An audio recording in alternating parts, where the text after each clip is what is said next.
It broke barriers as it built a new world. It was absolutely a leap of faith because nobody had done it before. And went head-to-head with the most successful game of its kind. It actually scared us too, because we're thinking, oh, there's probably going to be room for one and that's it. Building this brave new world wasn't easy. I don't know. If I hadn't seen the game from the beginning, I probably would have been pretty skeptical. Yet the results were breathtaking. In a way, it's like our world, except it's in a fantasy setting. Real-life relationships began forming. You make friends in this game, and these are friends that you keep for a long time. And make-believe characters came to life. A mother sent in a picture of her daughter and said, my daughter looks exactly like this. You've got to use her. But the extreme dedication of some players caused controversy. I know for myself at one point, I just actually had to stop the addiction and get out of it so I could keep my life and keep my sanity. This is the amazing story of EverQuest, the most successful, massively multiplayer online role-playing game in history. It just keeps going and going like the Energizer Bunny.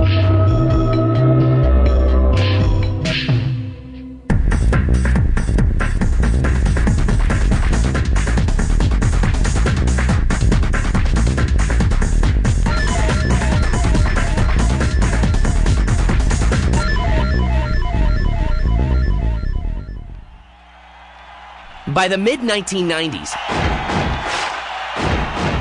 a Sony product development group, now known as Sony Online Entertainment, has achieved success on the PlayStation platform with the NFL Game Day,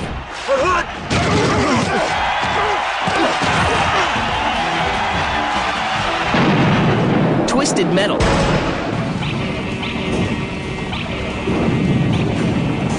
and Jet Moto titles. But not every release is a success. It was a shame with Spawn, though, because I've always been a big Spawn fan. After a troubled, multi-year production process, Spawn the Eternal is released. In spite of high hopes, the game, based on the comic book classic, fails miserably. And Spawn was a special favorite because of its cutting-edge art and storylines. And then when the game was so pitiful, it was like, oh, you broke my heart.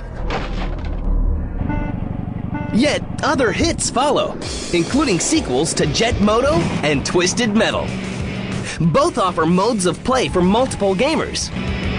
Ha! The race to broaden multiplayer entertainment officially begins. It was something that I felt very strongly about. I really believed in online gaming from the start. I was playing a game called Cyberstrike at the time from a company called Simultronics and just fell in love with it. But his love for online games takes a personal toll. I was just married at the time. My wife was killing me. We were getting $600 a month bills, and she just wanted to kill me for this because it was hourly pay-for-play on Genie back in those days. And what happened was, as I fell in love with internet gaming, I more and more wanted to see my tabletop Dungeons & Dragons days from high school kind of become a reality. Smedley approaches his boss at Sony. He wants to create an online fantasy world unlike any other. A game that can be played only by subscription. Actually, at that time, my old boss, Kelly Flock, back in '97 when I first hit him up with this idea, he was really supportive of it. And it's not very often that you find a company that's willing to take a risk, a real flyer. Because we're talking about days when there was no real pay-for-play business. It was limited to people like me that were willing to pay for it. It was absolutely a leap of faith because nobody had done it before. And as much as everybody might believe that, well, yeah, of course people will pay $10 a month to play this game. Whether they actually will or not, you rely so heavily then on the content of the game, aside from anything else. That core game quality has to be there. Back in March of '97, I hired Brad McQuaid and Steve Clover. It's kind of a funny story. I was browsing the web looking for programmers, and I was looking through shareware games because I had in my head that I wanted to get an online role-playing game going. Honestly, it was no more than an idea, and I was fortunate enough to run across Brad McQuaid and Steve Clover. He came out with the idea of putting this stuff together and got together with Brad McQuaid, who was designing this project. And they said in the early days when still internet gaming was kind of a buzz, but it really wasn't, nobody was convinced at this point. Work on the new game continues, but in September 1997, Ultima Online, the first commercial online game, is released by Origin. How would this affect Sony's ambitious project? I think that may have been either the first E3 or the last CES. We actually heard about Ultima Online at that time. It's an amazing looking game, and we were like, oh wow, this is cool. Now we'll have an example of something that's going to be fun to play. Ultima Online really did pave the way for it in its graphical sense and bringing this a fantasy world to life in a real strong graphical sense. Before Ultima Online, it was all text-based. We had no idea if it'd be a commercial success or not. I mean, certainly we all played the Ultimas growing up, and knowing that it had that brand behind it actually scared us too, because we're thinking, oh, there's probably going to be room for one and that's it. Ultima Online soon has more than 90,000 players. But Sony is planning a response. In spring 1998, Tanarus, Sony's first online subscription game, originally created as an experiment, is released to test the online waters. It was quickly cobbled together just to demonstrate to the higher-ups that John's vision was going to work, and that the engine that we had acquired from Pyrotechnics was going to be functional. Tanarus does more than just function. It's fun to play. Tanarus is a tank game made of teams. There's no real complicated scenarios involved. You just get in your tank, drive, and try and kill the other guy before he kills you. It's a lot of fun. And we built an internet game that really became kind of the cornerstone of our entire online gaming experience. By the spring of 1998, the video game world is entranced by Ultima Online. It was nearly at the peak of its power. Ultima had the benefit of its cachet as a world. The Britannia world that Richard Garriott had built was something that a lot of fans in the game industry had really already tapped into. We were able to watch this thing launch and become a success, and it really took on a life of its own, and then we knew we had something at that point. Yet Sony sees an opportunity to build on their competitors' success. Ultima Online served a very specific audience. It was a great game. I played it much too much myself. But it was a great game that had a lot going for it, but it also had some small negatives that not everybody was into it. Sony Online Entertainment has already begun work on a game that will challenge the authority of Ultima Online. A game that will become a lifestyle for enthusiasts worldwide.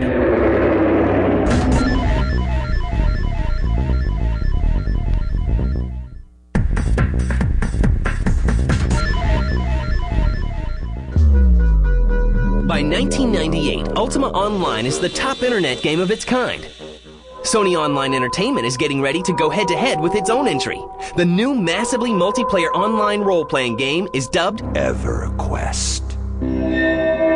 It will be set in a breathtaking 3D fantasy world, a persistent world that never shuts down. We'd never done this before. Tanarus was our only experience, and it was very limited compared to the scope of an EverQuest, so it was just a lot of trial by fire and trial by error.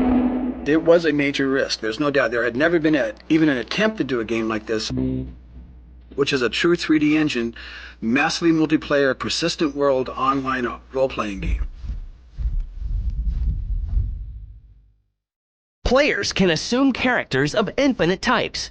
The game features 12 different races of humans, gnomes, elves, and other creatures. You can go into it, adopt a new identity. You can be whoever you want to be. The connection with your character that you created was immediate. That you could really start building up and exploring, and people struggled through the hard times because at the core this was new. This was just a lot of fun. The online world of EverQuest is called Norrath. From a first or third-person perspective, players can explore continents ranging from steaming jungle swamps to underwater lands. In a way, it's like our world, except it's in a fantasy setting.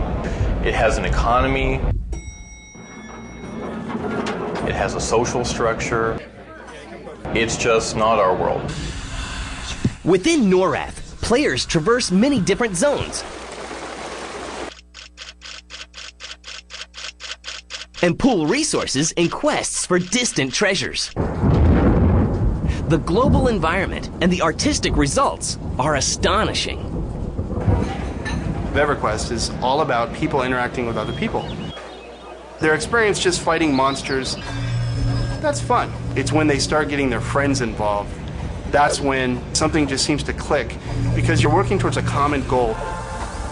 A lot of people in the hardcore that started with the game had probably come to this because it was sort of Dungeons & Dragons style experience that they'd had on the tabletop, now visualized. You get the magic through the fact that it's suddenly real, it's suddenly more diverse, and it's suddenly interactive. And this interactivity is key to what makes this new game unique. You're fighting a monster, and a friend of yours joins in. And all of a sudden, you've got somebody you know, and maybe they've invited somebody else to join your group, and now you've got 3 people, and all of a sudden you're introduced to this new person. It just keeps going and going like the Energizer Bunny. I mean, you just get this huge network of people that you meet, and I think that's the magic. Yet one of the game's most unique aspects causes concern. In Ultima Online, players often battle or PK fellow players for sport.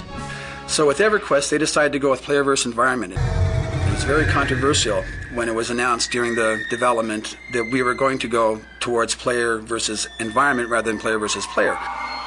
So a concession is made. The hardcore player versus player people were really upset because they wanted to show that they're the best player, we have the best skills, and the way to prove that is against another player and not against an artificial intelligence. So we also included some servers where it is player versus player, where you can actually kill another player in the game.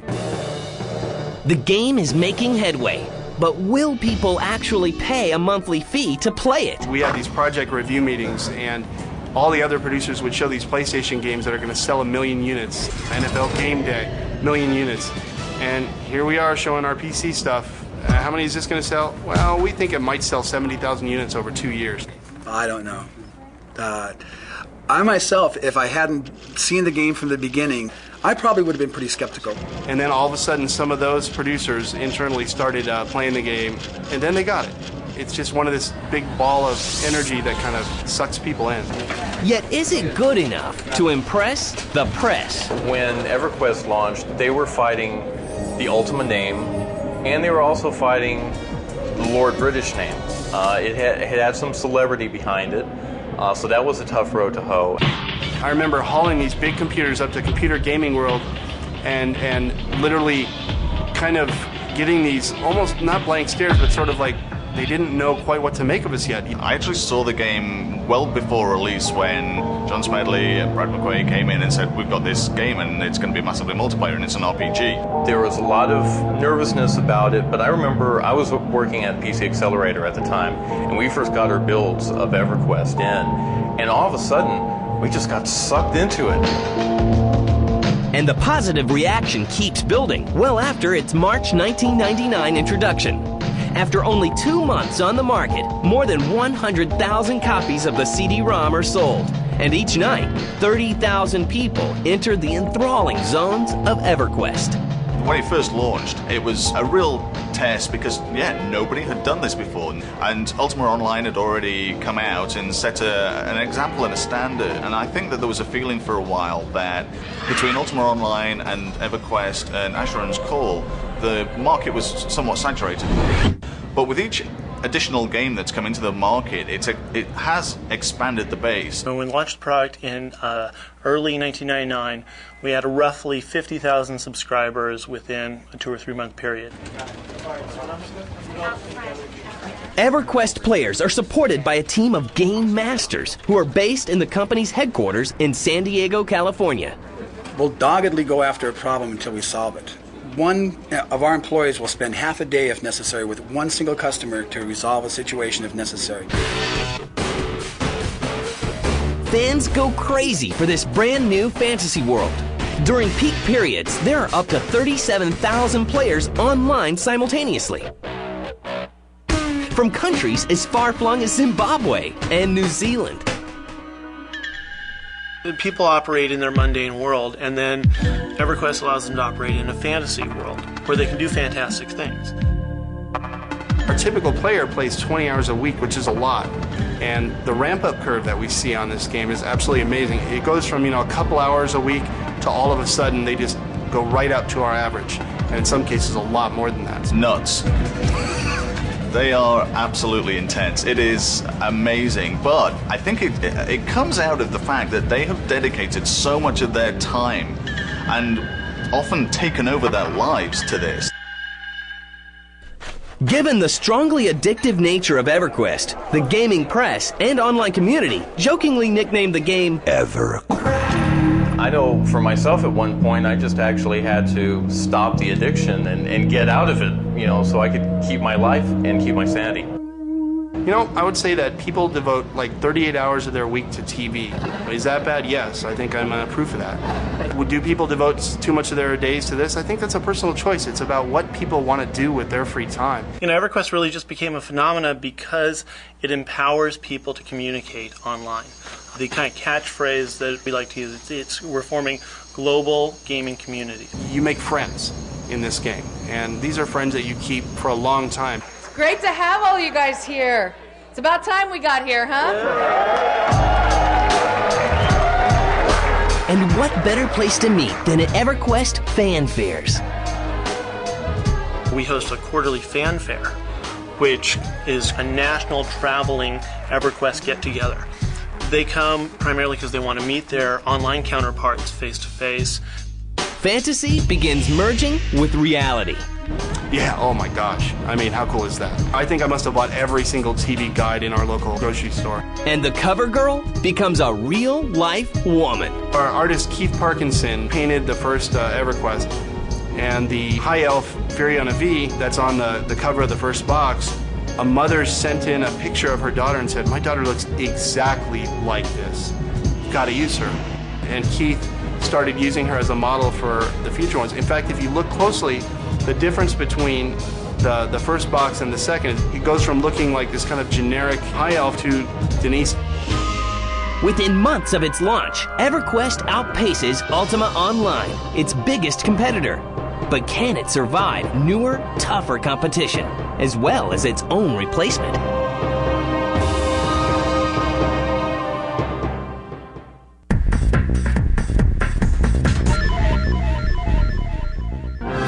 In December 1999, EverQuest becomes the best-selling massively multiplayer online role-playing game of all time. 250,000 copies of the game have been sold, outpacing its nearest competitors, Ultima Online and Asheron's Call.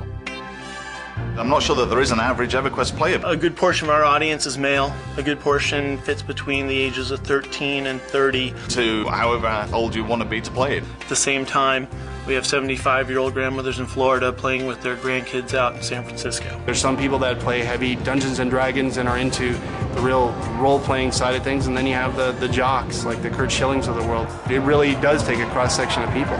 As many as 40,000 subscribers have logged on to the game at the same time, each paying a $10 a month subscription fee. But fans are restless.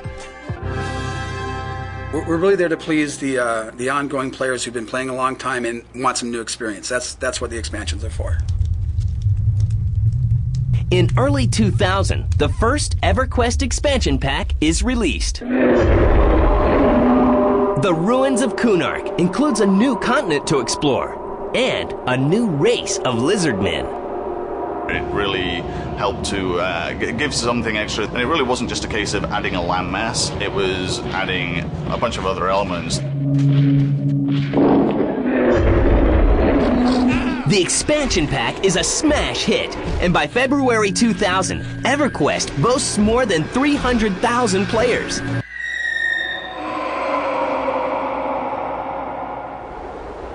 That winter, a second expansion pack, the Scars of Belius, is introduced. It features even more perilous zones and numerous new quests for characters at higher levels. But some complain that it's too hard for most players. That was a real high-end pack for those people that have already invested a huge amount of hours. There's always going to be controversy over what we're deciding to do, and you know, sometimes it works for us, sometimes it doesn't. Nevertheless, EverQuest continues to rule the online gaming world. Sony's most difficult challenge is figuring out how to keep the success going. And the point then becomes not what they actually did, but how you actually manage that going forward. The Shadows of Lucklin expansion pack is announced in spring of 2001. Created for all levels of ability, it takes players to the eerie moonscape in the Shadows of Lucklin. It's a hit. And you might think, well, why don't you just do that every time? Well, because we have different pins, and we can't just make this a cookie cutter, kind of experience that's just generic and all across the spectrum.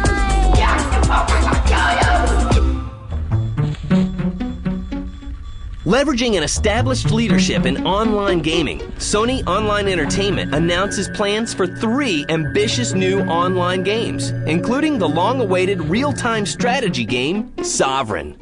One of the things I think I'm really proud of our company is that we're doing groundbreaking things. We're not doing just other versions of EverQuest. That's not the way we want to do business. PlanetSide. It's taken us a while. It's not easy to get a first-person shooter that's going to be massively multiplayer. No one's done that yet. And another title that's out of this world. We're the developer on Star Wars Galaxies. We're doing it for the publisher LucasArts. It is a massively multiplayer Star Wars universe. This is truly going to be like going to see a Star Wars movie and walking through the screen. It's going to be as close to a virtual experience as anybody has ever experienced. But, as fans like to say, there will always be EverQuest. You'll see Sony Online focusing on bringing our online games to the console market. We also have EverQuest Online Adventures, which we're taking to the PlayStation 2. In my opinion, the console gaming is going to be one of the biggest explosions here in the next 2 or 3 years. We're working with a company on a real-time translation technology, which, in the simplest form, somebody in France will type in French and it'll get translated into English on my computer and back and forth. So we're looking to expand French, German, Spanish, Japanese, and Korean.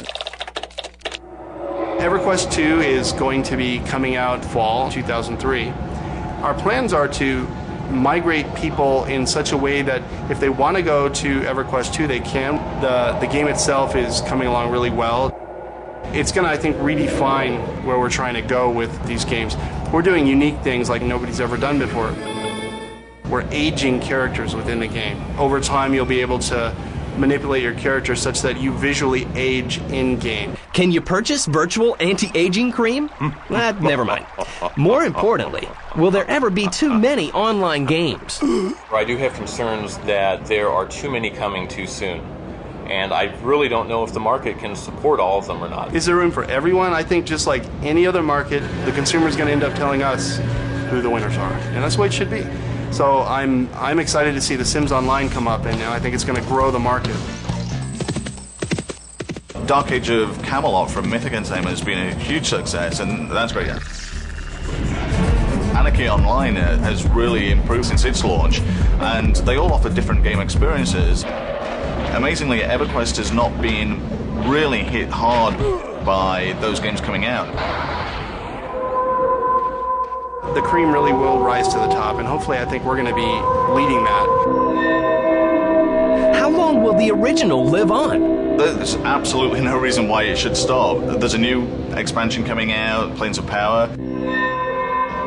EverQuest isn't going away anytime soon. It will live on as long as it's financially reasonable to do so, and I think it's going to be for some time to come. EverQuest has broken records worldwide, but it has also done something much more important. It has formed friendships worldwide. Friendships that transcend the game. To me, if people have made friends because of EverQuest, and it's become kind of a part of their lives as they go about their everyday lives, if we can be a part of that, I'm really happy, and I hope that that's something that we can continue to do and make people feel good about.